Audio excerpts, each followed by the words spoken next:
ஆன்மீக பக்தர்களுக்கு எங்களுடைய வணக்கம். சில பேருக்கு எப்போதும் அடிபட்டு கொண்டே இருக்கும். அதே மாதிரி சில பேருக்கு நோய்கள் வந்து கொண்டே இருக்கும். அவர்கள் இன்றைக்கு இதை செய்யுங்கள், கண்டிப்பாக பிரச்சனைகள் தீரும். இன்றைக்கு நாக பஞ்சமி, கருட பஞ்சமி. இன்றைக்கு நாகர்களுக்கு சிறந்த நாளாகும்.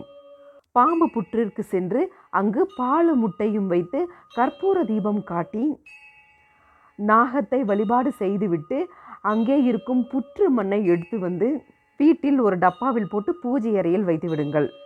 அதன் பின்பு காலையில் தினமும் நீங்கள் குளித்துவிட்டு பூஜை அறைக்கு சென்று திருநீர் வைப்பீங்களா, அந்த மாதிரி அந்த புற்று மண்ணையும் தண்ணீரில் குழைத்து நெற்றியில் வைத்து வாருங்கள்.